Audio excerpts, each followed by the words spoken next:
Welcome to Chirala local channel. నా పేరు Janardhan Perala, senior journalist ని. సహజంగా తప్పులు జరుగుతూనే ఉంటాయి. మనిషి అన్నాక తప్పులు చేయని వారు ఉండరు. అంత మాత్రాన మనిషి ప్రాణం తీస్తారా?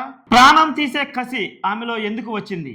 కట్టుకున్న భర్తను కడతేర్చాలి అన్న ఆలోచన ఆమెలో ఎందుకు కలిగింది? అతను ఏమి తప్పు చేశాడని తలపై కొట్టి తాళ్లతో గొంతు నులిమి తన కాళ్లను అతని పీకపై వేసి తొక్కి అతి పాశవికంగా చంపడానికి కారణం ఏమిటి? మద్యానికి బానిసైన ఓ భర్తను ఇంత కిరాతకంగా చంపింది భార్య. అతను మద్యానికి అంతలా ఎందుకు బానిసయ్యాడు? మద్యం తాగి వచ్చి నిత్యం భార్యను వేధించేవాడా, లేక నిత్యం ఆమెతో గొడవ పడుతూ ఉండేవాడా?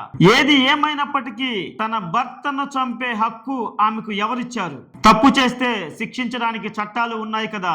బాపట్ల జిల్లా నిజాంపట్నం మండలం కొత్తపాలెం పంచాయతీ పాతూరు గ్రామంలో ఓ మహిళ కట్టుకున్న భర్తను కడతెర్చింది. మాంగళ్యం మహాభాగ్యం అంటారే, ఆ మహిళ తన మాంగళ్యాన్ని ఆమె తెంచుకుంది. ఎందుకు? అమరేంద్ర బాబు రోజు మద్యం తాగి భార్యతో గొడవ పడుతుండేవాడు అని చుట్టుప్రక్కల వారు చెబుతున్నారు. జనవరి 1వ తేదీ మద్యం తక్కువ ధరకు దొరుకుతుంది. శృతి మించి తాగేశాడు. మైకంలో ఉన్న మనిషికి విచక్షణ ఏమి తెలుస్తుంది? అంతకు ముందు వారిద్దరి మధ్య ఏమి గొడవలున్నాయో మాట పెరిగింది. ఇద్దరు వాదులాడుకున్నారు.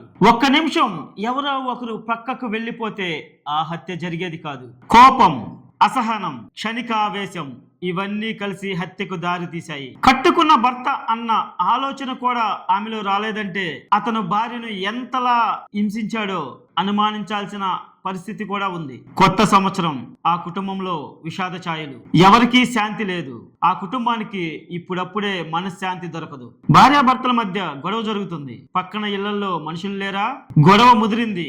భార్యకు ఆవేశం ఎక్కువైంది. భర్త తలపై కర్రతో కొట్టడంతో అతను కింద పడిపోయాడు. అయినా ఆవిడ ఆవేశం చల్లారలేదు. కింద పడిపోయిన భర్త అమరేంద్రను తాళ్లతో చేతులు కాళ్ళు కట్టేసింది. అదే తాడుతో గొంతు బిగించి భర్తను బజారులోకి ఈడ్చుకెళ్ళింది. ఇంకో అడుగు ముందుకేసి తన 2 కాళ్లతో భర్త గొంతును తొక్కింది.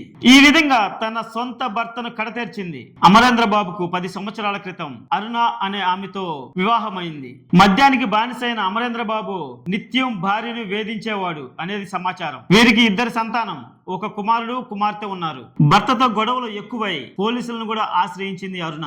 గతంలో ఆమె పోలీసు కంప్లైంట్ ఇచ్చినప్పుడు అతన్ని పిలిపించి మందలించి వదిలిపెట్టారు. అయినా అతని ఆగడాలు ఆగలేదు. భర్తపై విసుగు చెంది చివరకు భర్తను కడతెర్చింది అరుణ. తండ్రి చనిపోయాడు. తల్లి కటకటాల పాలైతే ఆ బిడ్డల పరిస్థితి ఏమిటి? వీరి కడుపున పుట్టడమే ఆ పిల్లలు చేసుకున్న పాపమా? దేశమంటే మట్టి కాదోయ్, దేశమంటే మనుషులోయ్ అన్నారు ఓ కవి. ఇక్కడ మాత్రం దేశమంటే మట్టే అన్న చందాన నడుచుకున్నారు. ఆ సంఘటన చూస్తూ ఉన్న ఈ ప్రాంత ప్రజలు. పట్టణాలలో జనం ఎక్కువ ఉంటారు. ఇరుగ్గా ఉంటారు. ఇరుకిళ్ళల్లో ఉంటారు. అయినా వారి మధ్య కనపడని అడ్డుగోడలు. ఒకరి కోసం ఒకరు రారు. ఒకరితో ఒకరికి సంబంధం లేనట్లే జీవిస్తూ ఉంటారు. కానీ గ్రామాలలో అటువంటి పరిస్థితి ఉండదు. అందరూ ఐక్యంగా అన్నదమ్ముల్లా కలిసిమెలిసి ఉంటారు. ఒకరికి ఒకరు సాయం చేసుకుంటూ ఉంటారు.